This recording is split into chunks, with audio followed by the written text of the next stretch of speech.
తిరిగి BCN news కి స్వాగతం. తూర్పుగోదావరి జిల్లా గోపాలపురం మార్కెట్ కమిటీ నూతన పాలకవర్గ ప్రమాణ స్వీకారం నల్లజర్లలోని స్టార్ గ్రాండ్ కళ్యాణ మండపంలో ఘనంగా జరిగింది.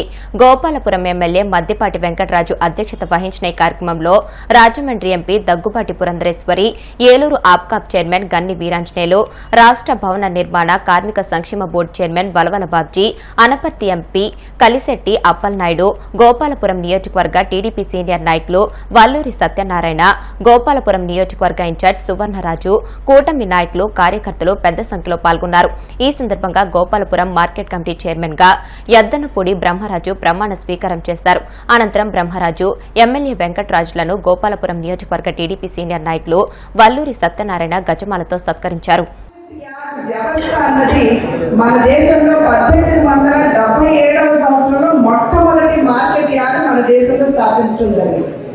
అది కూడా ఎక్కడ హైదరాబాద్ రెసిడెన్సీ అనేటువంటి ఒక చట్టాన్ని తీసుకుని వచ్చి మొట్టమొదటి మార్కెట్ యార్డ్ని అక్కడ స్థాపించారు.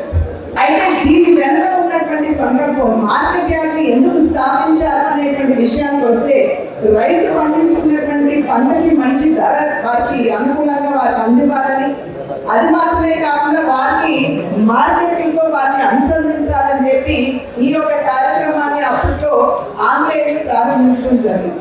అయితే ఇవాళ చూసినట్లయితే ఎంత మేరకు అది ఆ లక్ష్యం ఏదైతే ఉందో, ఆ సంకల్పం ఏదైతే ఉందో, ఎంతవరకు అది సాధారణమైంది అనేటువంటి విషయానికి వచ్చేటప్పుడు ఖచ్చితంగా రైతు సోదరులందరిలో కూడా కొంత మేరకు ఆందోళన ఉండటం అనేది సహజం. అదేవిధంగా దేశ ప్రగతి కూడా ఇవాళ వ్యవసాయ క్షేత్ర ప్రగతి మీద ఆధారపడి ఉన్నటువంటి నేపథ్యంలో ఇవాళ ఎవరైతే కమరాజ్ గారు ఇవాళ చైర్మన్ గా, అదేవిధంగా వారి పాలక మండలి ఇవాళ ప్రమాణ స్వీకారం చేశారు.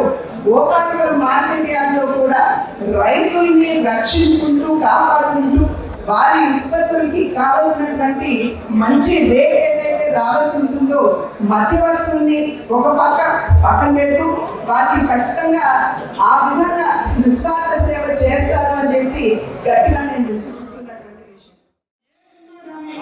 ఈరోజు ప్రధానమంత్రి గారికి అతి దగ్గరగా ఉండగలిగే ఒక ఎంపీ గారు మనతో కూడా ఒక అదృష్టం అయితే, మనం దైవంగా కలిసే ఒక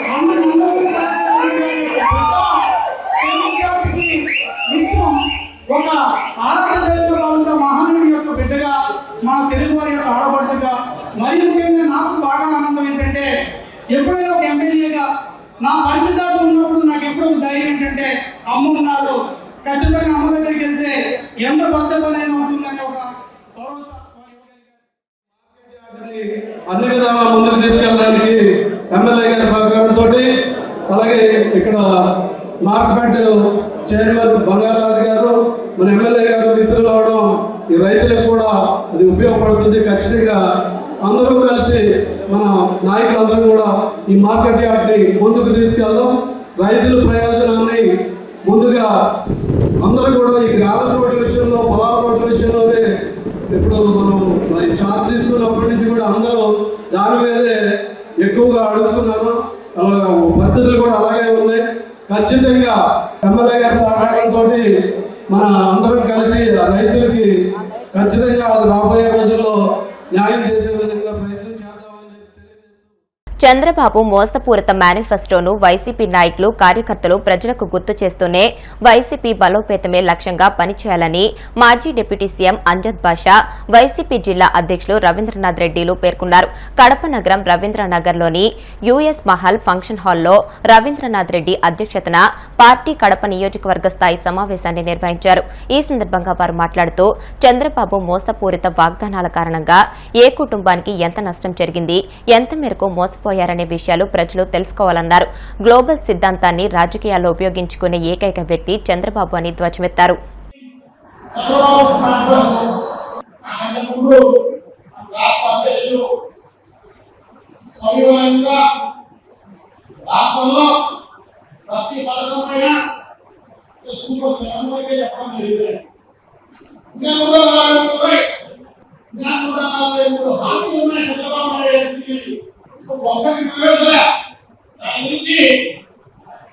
రాష్ట్ర అధ్యక్షులు శ్రీ జగన్మోహన్ రెడ్డి గారు సమీపంగా నిర్వహించడం జరిగింది. తర్వాత సమావేశంలో అంబేద్కర్ గారు కూడా సవివరంగా చెప్పడం జరిగింది మనందరికీ కూడా. సో అది మళ్ళీ చెప్పుకున్నా చరిత్ర జనమే అవుతుంది, ఆయన పోయింది. సో తప్పకుండా మనందరికీ కూడా అభివాదాలు మళ్ళీ ఒకసారి. ఎందుకంటే రాబోయే కాలంలో ఇంకా మనం ఉద్యమాలు చేస్తున్న అవసరం తప్పకుండా ఉంది. అలాగే వైఎస్ఆర్ కాంగ్రెస్ పార్టీని స్థానికంగా సంస్థాగతంగా మనం అభివృద్ధి చేసుకోవాల్సిన అవసరం తప్పకుండా ఉంది. ఏదో చంద్రబాబు నాయుడు గారు ఈ కాబట్టి మనం ఓట్లేస్తాం వద్దు అటువంటి వద్దు, ఆయన ఏదో నీకపోతే మనం ఓట్ వేసేది వద్దు. మనందరూ మనం బలం పొందుకోవాల్సిన అవసరం తప్పకుండా ఉంది. ప్రతి ఒక్క కార్యకర్త ఒక సైనికుల్లాగా తయారవలసిన అవసరం తప్పకుండా ఉంది. ప్రతి ఒక్కరి దగ్గరలో ఎంపికేసిన అవసరం తప్పకుండా ఉంది. ప్రజలందరూ మనందరూ కూడా బాగా కష్టపడి పనిచేయాల్సిన అవసరం ఉంది. మన కోసం మనం నిర్మించుకోవాల్సిన అవసరం తప్పకుండా ఉంది అని చెప్పి తెలియజేస్తున్నా. ఎందుకంటే మనం ఈ సంబంధ కాలంలో మనం చూసాం కింది స్థాయి కార్యకర్తల నుంచి మొదలుకొని, ఎందుకంటే మనం ఈనాడు చెప్పి పోతల బయట చూసినాడంట, బయట చూసినాడంట, దానికి వారి క్వాలిఫికేషన్ ఉంది.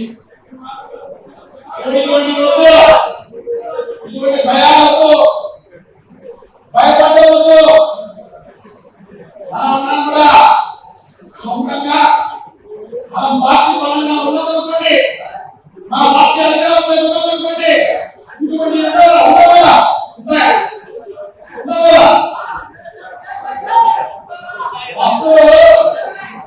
జగన్మోహన్ రెడ్డి గారి ఫస్ట్ పేజ్ లో జగన్మోహన్ రెడ్డి గారి పరిపాలన అందరూ రావాలి, పార్టీలకు అతీతంగా, కులాలకు అతీతంగా, మతాలకు అతీతంగా, వర్గాలకు అతీతంగా మనం పనిచేస్తాం, అందరికీ సహాయం చేస్తాం, అందరూ రావాలి అని చెప్పేసి తప్పు పేరు జరిగింది. తప్పు పేరు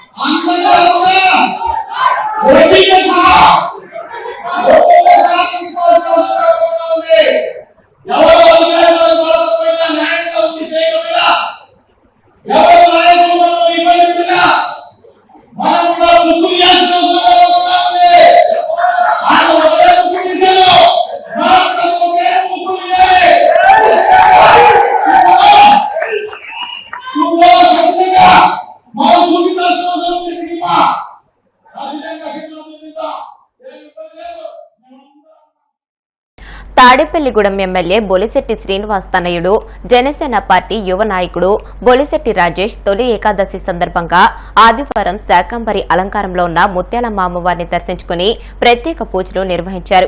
ఈ సందర్భంగా ఆయన మాట్లాడుతూ కూటమి ప్రభుత్వ పాలనలో నియోజకవర్గంలో రాష్ట్ర విప్ ఎమ్మెల్యే బొలిశెట్టి శ్రీనివాస్ చేపడుతున్న అభివృద్ధి పనులకు అమ్మవారి ఆశీర్వాదాలు మెండుగా ఉండాలని ఆకాంక్షించినట్లు తెలియజేశారు.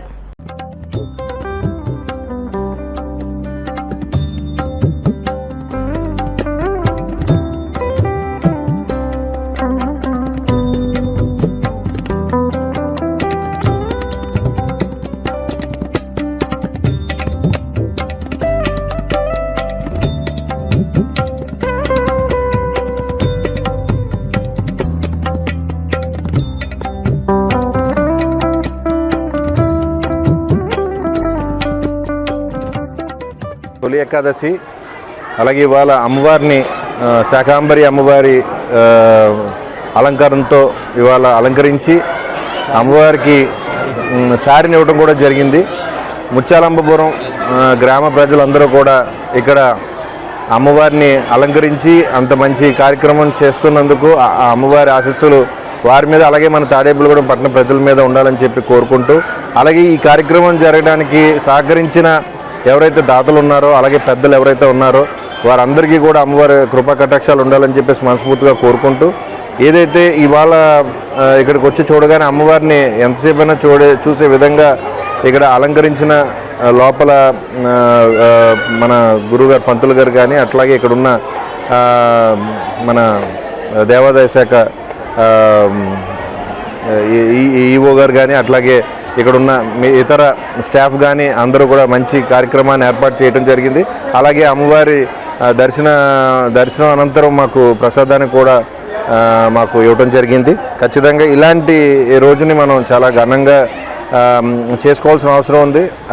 అమ్మవారి కృపా కటాక్షాలు మన అందరి మీద ఉండాలని చెప్పి మరొకసారి మీ అందరిని కోరుకుంటూ, అలాగే ఏదైతే ఇక్కడికి నన్ను విచ్చేయమని పిలిచిన ముత్యాలంపురం శ్రీనివాస్ గారు, అలాగే ఆయన ఇక్కడ ఉన్న గుడి కమిటీ మెంబర్స్ అందరికీ కూడా పేరు పేరున నా ధన్యవాదాలు తెలియజేసుకుంటూ, మన ఎమ్మెల్యే గారు చేస్తున్న కార్యక్రమాలకి ఆయనకి అమ్మవారి ఆశీస్సులు ఇవ్వాలని చెప్పేసి మనస్ఫూర్తిగా కోరుకుంటూ సెలవు తీసుకుంటున్నాను. Thank you.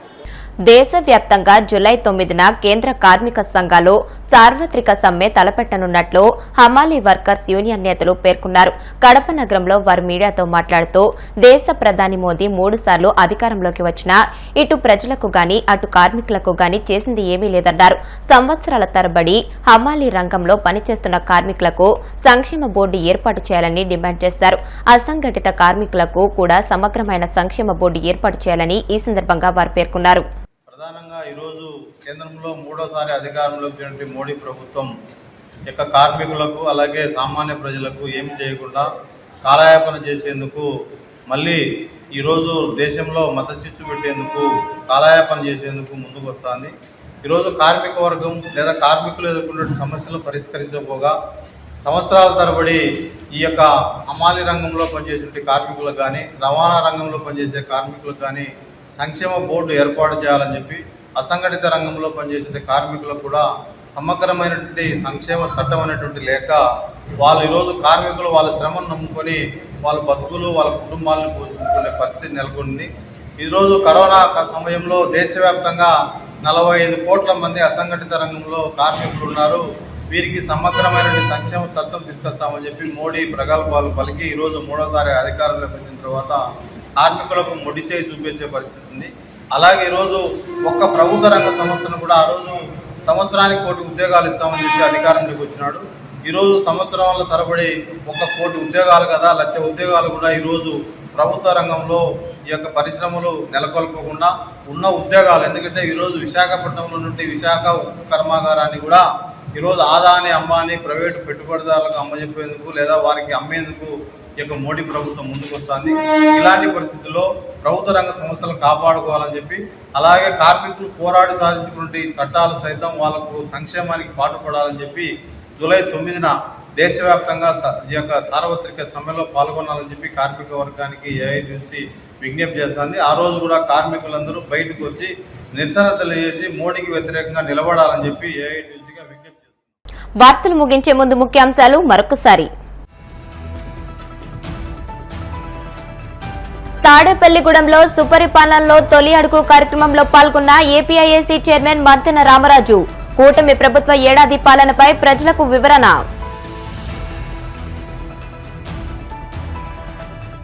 కూటమి మోసాలపై ప్రజల్లో విస్తృతంగా ప్రచారం చేద్దాం. పార్టీ శ్రేణులకు పిలుపునిచ్చిన వైసీపీ ఉత్తరాంధ్ర రీజనల్ కోఆర్డినేటర్ కురసాల కన్నబాబు.